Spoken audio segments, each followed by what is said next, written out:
자신만의 어떤 매매 기법, 하나의 매매 원칙을 정하고 나서 그 다음에 시장에 뛰어들어서 거래를 하라는 거죠.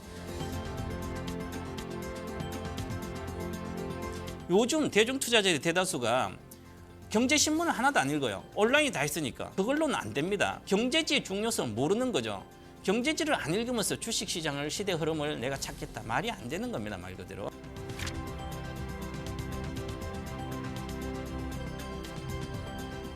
위기가 다시 기회로 바뀔 때 그 기회가 바뀐 요소를 반드시 분석해서 그 요소가 맞다고 생각하면 확신이 있다면 그때 계속 가는 거죠. 매매를 한다면 자신의 어떤 원칙, 매매 기법 하에서 할 수 있도록 알렉산더 엘더가 개발한 어떤 기법과 제가 개발한 기법 같이 해서 여러분들을 아주 우수한 트레이드로 만들어 드리도록 하겠습니다.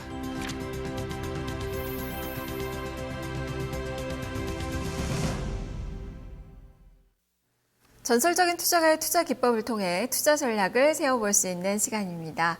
자, 레전드에게 듣는다. 오늘의 전문가는 최병은 전문가입니다. 전문가님 안녕하세요. 안녕하십니까? 네, 오늘도 알렉산더 엘더의 투자 이야기 들려주시죠. 네, 세계 최고의 현존하는 트레이더라 하죠. 알렉산더 엘더. 알렉산더 엘더의 어떤 매매 기법에 대해서 좀 배우고 있습니다.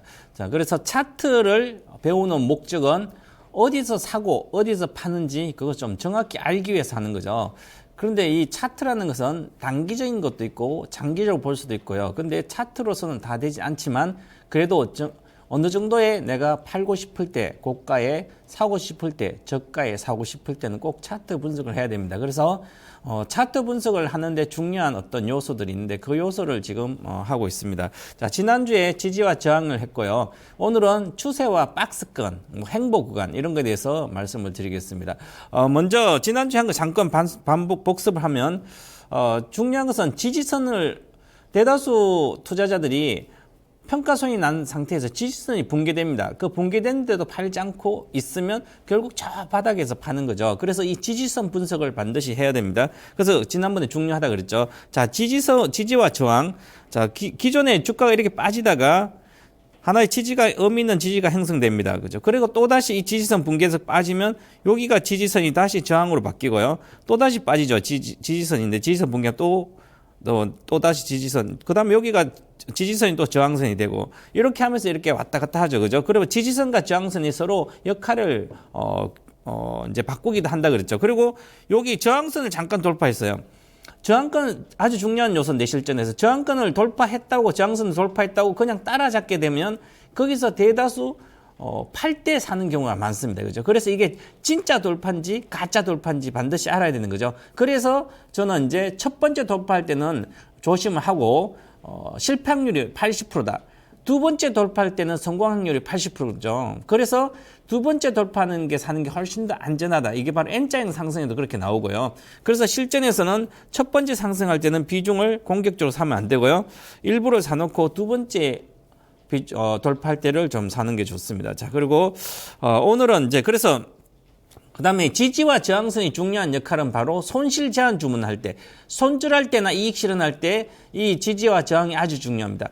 만약에 매수 수익이 난 상태에서 쭉 가다가 팔고 싶습니다. 그죠? 그럴 땐 저항선에서 조금 벗어날 때 저항선을 돌파한다든지 그럴 때 주로 팔면 되는 거고요. 손실 주문, 매수 손절할 때는 지지선을 붕괴했을 때 그때 하는 거죠. 자, 그래서 이 지지와 저항 영역이 접근했을 때 그때 손실 제한 주문을 주로 어떻게 하냐면 그래서 이제 예를 들어서 이제 롱 포지션 매수했을 때 손실 제한 주문을 낼 때는 자, 시장가 이하로 청산한다는 얘기는 무슨 얘기냐면 자, 지금 현재가가 이렇게 지지선이 있습니다. 이 지지선이 있으면 그 지지선에서 거기서 지지선 정확히 여기다가 손실 제한 줌을 내면 장중이라든지 어떤 며칠 사이에 그 단가를 찍고 주로 올라가고 시세를 날 때가 많습니다. 그죠? 그래서 잠깐 찍을 때 그때 단가에 손실 제한 스탑 로스를 걸어 놓게 되면 거기서 팔리고 올라가 버립니다. 대다수가. 그래서 그거보다 조금 낮게 시장가보다 좀 낮은 단계에서 이렇게 낮은 단계에서 손실 제한 스탑 로스 기능을 해서 미리 설정해 놓으면 됩니다. 자, 그래서 이렇게 주로 그냥 정확하게 그 지지선의 손절, 지지선 조금 밑에 손실 제한을 하고요. 손절을. 그 다음에 저항권도 마찬가지, 숏 포지션 때 또 마찬가지, 저항권일 때 또 마찬가지 시장권보다 좀 비싸게 청산은, 자, 저항권에서 저항권 좀 위에서 한다든지 아니면 지지선 조금 밑에 한다든지 그렇게 해야만 잠깐 건드릴 때 내가 청산되지 않습니다. 그죠? 그래서 그 정도는 이제 룸을 두라 이렇게 말씀하고 있고요. 자, 그 다음에 지지와 저항 중에 이 단기 차트보다 장기 차트가 더 중요하다고 이렇게 얘기하죠. 지지와 저항은 그 봉의 개수라든지 어떤 시간의 흐름이 흐를수록 보면 거의 지지와 저항은 정확히 맞아떨어집니다. 그런데 단기적으로 봤을 때는 조금 더 왔다 갔다 하기 때문에 주가가 살아 움직이죠. 그래서 잘 안 맞고요. 그래서 장기 차트가 훨씬 더 맞고요. 그래서 이 지지와 저항을 그릴 때 주로 일봉 차트보다는 이제 주간 차트 있죠. 주간 차트. 이 주간 차트가 아주 중요합니다. 그래서 저는 이제 거액자산가가 되려면 거액자산가가 영유아 철수가 노는 게 아니라 바로 주봉하고 놀자 그랬죠. 그래서 주봉 차트, 주간 차트가 아주 중요합니다. 그래서 주간 차트를 반드시 매매하는 분들은 열어보고 주간 차트가 어떤 형성이 됐을 때 그때 일봉 차트를 보고 매매하는 거죠. 근데 일봉 차트만 가지고 하면 이 가격이 고점인지 저점이 잘 몰라요. 단기 투자자도. 그래서 단기 투자자도 매일 데이 트레이드도 주봉 차트는 반드시 보셔야 된다. 그래서 주간 차트가 아주 중요하다. 이렇게 얘기하고 있고요. 그리고 주간 차트가 특히 지지와 저항을 정확히 알 수 있는 것은 주간 차트를 보고 지지와 저항성을 걷는 게 훨씬 더 좋습니다. 주로 일봉 차트가 많이 걷죠. 하지만 주봉 차트로 반드시 걸어놓고 거기에 기준을 삼아라 이렇게 말씀드리겠습니다. 자, 그 다음에 지지와 저항 수준이죠. 이 지지와 저항 수준의 손실 제한이나 수익 방어 수준은 설정 시에 유용한데, 자, 손실 제한 주문, 스탑로스라든지 수익 방어 어떤 이 수준을 설정할 때 지지와 저항선을 가지고 이용을 합니다. 그래서 지지와 저항선. 그 다음에 중요한 것은 자, 그리고 밀집 구간 바닥. 자, 밀집 구간 바닥과 지지 영역 하한선이라는 것은 자, 밀집 구간 주가가 이렇게 형성됩니다. 주가가 이렇게 예를 들어서 자, 이렇게 주가가 형성되다가 그다음에 이 밀집돼 있죠. 이 밀집돼 있는 구간에 요 바닥이 아주 중요한 겁니다. 지지선은 요 바닥 구간이 깨지면 여기서는 반드시 손절을 해야 되는 거죠. 그래서 평균적인 주가를 보면 물론 나오지만 바닥의 밀집 구간의 그 바닥 최하단 근처가 아주 중요합니다. 꼬리 달린 거 말고 종가나 이런 시가나 종가 기준으로 봤을 때 고기를 붕괴를 한다면 밀집 구간에 하락 분괴하면 그때는 반드시 어떤 손실 제한을 한다든지 해야 되죠. 자, 그리고 보시면 이제부터는 추세와 박스권. 사실은 이 추세와 박스권은 지난 차트, 과거 차트를 봤을 때는 이게 추세인지 지진지 박스권이 다 알 수가 있어요. 그래서 우리가 저도 마찬가지 TV에서 예를 들어서 방송에 나와서 전문가들이 주로 이렇게 그립니다. 추세선을. 추세선 그려놓고 자 여기서 사면 되고 여기서 팔면 되지 않냐. 주식은 쉽다 이러죠. 그죠? 실제는 그렇게 잘 안 보입니다. 차트 이게 추세선 그리고 박스권 행보 구간인지 추세 구간인지 이것은 지나고 나면 명확히 보이는데 현재 상태에서는 잘 안 보여요. 그렇기 때문에 이 실전에서는 상당히 어려운 겁니다. 이게 기술적 분석가들이 가장 어려운 구간이 바로 이 추세 영역에 있는지 아니면 행보 구간이 있는지 이것을 파악하기가 아주 중요하죠. 벌써 추세가 시작됐는지 아니면 하락 추세가 시작됐는지 상승 추세가 시작됐는지 결국 지나가 봐야 하는 거죠. 그래서 미리 여러 가지를 공부를 해서 수준이 많이 높아져야 됩니다. 자, 한번 보겠습니다. 자, 지지선하고 이거 그리는 것은 그건 간단합니다. 예를 들어서 고점 이렇게 쓰면 고점 1번이죠. 고점과 고점을 연결하면 하락 추세가 나오고요. 자, 그리고 여기서 고점 있고 여기 저점의 바닥 평행선을 수직선을 긋고 평행선 긋고 그다음 똑같은 평행선을 이 고점에 연결하면 됩니다. 그러면 여기서 박스권이죠. 저항선이고 저항선 형성되고요. 이 저항선을 다 뚫으면 이제 추세 상승이 나오는 거죠. 그래서 이렇게 추세 상승이 나오고요. 그러면 이 추세에서 보시면 자, 저점과 저점을 연결했을 때 여기 저점과 여기 저점을 연결해서 쭉 그리면 추세선이 이렇게 형성되구나. 그러면 주식을 여기서 돌파를 하게 되면 사게 되면 계속 들고 있으면 되죠. 이렇게 들고 있으면 이만큼 수익이 나죠. 그죠? 이만큼. 그런데 이 실전에서는 이렇게 정확히 이것은 이론을 위해서 만들어 놓은 거기 때문에 그렇지만 실전에서 이렇게 정확히 잘 안 보입니다. 그죠? 그래서 주로 이제 추세선을 매매하신 분들이 단점이 예를 들어서 이렇게 추세선을 그렸어요. 그죠? 이렇게 그려서. 그러면 실제로 여기서 추세선이 붕괴됐을 때는 여기서 하락 추세 들어가는구나. 그래서 여기서 팔게 되면 벌써 추세 시작 구간 하락 추세는 여기서 시작됐습니다. 그때 최고가에 거의 팔 수가 없는 거죠. 그래서 실제로 내가 이 주가가 현재는 여기 움직이죠. 현재 주식은 여기 움직입니다. 여기에 움직이기 때문에 여기서 향후에 미래가 일어날 일은 어떻게 갈지 불확실합니다. 과거는 다 그림은 다 나옵니다. 그죠? 과거는 움직이지 않고 고정되어 있기 때문에 여기서는 변함이 없어요. 그럼 누구도 다 그릴 수 있어요. 하지만 현재는 주가가 매일매일 움직이죠. 그죠? 그래서 여기서 위로 갈지 밑으로 갈지 이 판단이 중요하죠. 그래서 실전에서는 이렇게 이론적으로 배워서 이게 실전에 적용되면 실전에 거의 다 못합니다. 개인 투자자들이. 그것은 공부는 많이 해도 쉽지 않고 그래서 실전 차트는 새롭게 자신만의 어떤 노하우를 쌓아가지고 경험을 쌓아서 거기서 하나를 만들어야 됩니다.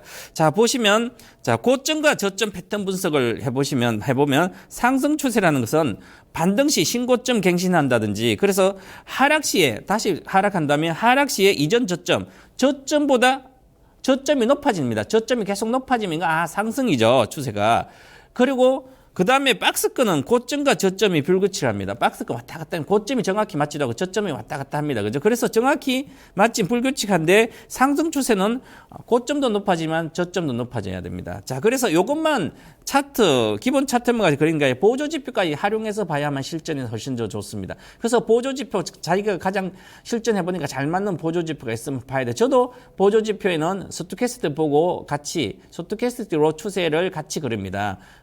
기본 차트에서. 그래서 보조지표 같이 보는 게 이게 좀 맞아떨어집니다. 자, 그렇게 보시고. 그 다음에 최근 의미 있는 저점 연결해서 상승 추세 그린다 그랬죠. 저점을 연결해서 상승 추세 그리고요. 최근 있는 고점을 연결해서 고점과 고점 연결해서 하락 추세를 그리고요. 이것은 뭐 기본이고요. 자, 그런데 실전에서 이게 잘 적용이 쉽지는 않습니다. 한번 실전 차트를 보시면 자, 이게 대림산업인데요. 자, 대림산업 97,000 찍고 지금 내려가고 있습니다. 자, 그러면 이게 보면 여기가 고점이죠. 고점이 이게 저항선이 형성됩니다. 저항선이 형성되고 나서 이게 그러면 저항선이죠. 그죠? 자, 그리고 내려갔습니다. 고점 연결하니까 이렇게 추세가 그려지죠. 하락 추세가. 자, 그런데 하락 추세는 그려지고 여기가 바닥입니다. 바닥이죠. 그럼 평행하게 여기가 그리면 되겠죠. 그럼 여기가 돌파했으면 실제 고점은 여기고요. 근데 이게 또다시 저점과 연결하니까 이렇게 됩니다. 추세가 이렇게 되니까 이 종목의 추세가 이렇게 나온 거죠. 나왔는데 과연 여기가 매도를 해야 될지 아니면 여기 추세 깨지고 여기 매도해야 될지 78,000가 매도해야 될지 그걸 지금 현재는 주가가 완전히 움직이니까 잘 모르는 거죠. 그래서 실전이 어렵다는 겁니다. 그래서 어렵기 때문에 자기만의 비법을 만들어서 해야 된다.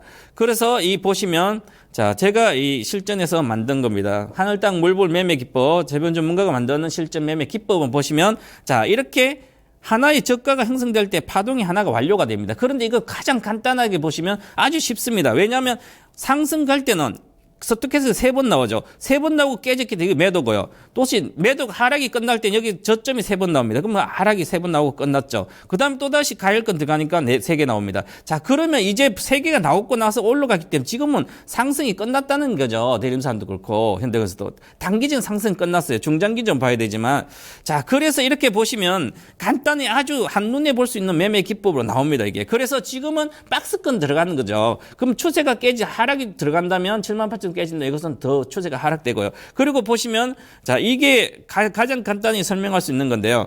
자, 그래서 이렇게 보면 하나, 둘, 셋이고 그래서 이렇게 됩니다. 자, 그래서 이렇게 자신마다 차트를 가지고 이렇게 매매의 기법을 만들어 놓으면 실전에서 거의 고가에 팔 수가 있습니다.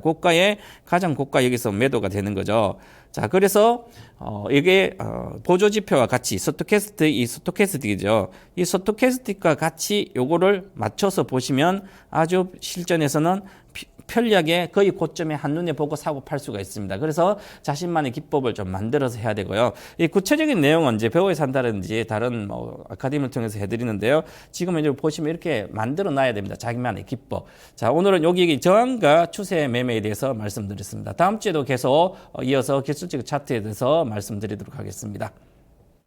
네, 최병훈 전문가였습니다. 차트를 활용한 매매 기법을 살펴봤네요. 알렉산더 엘더의 투자 철학을 들어봤습니다. 레전드에게 듣는다. 여기서 마무리를 짓겠고요. 마켓 이마 기장도 함께 인사를 드려야 될 것 같습니다. 남은 오후 시간도 성공 투자하십시오. 저는 내일 다시 찾아오겠습니다. 시청해주신 여러분 고맙습니다.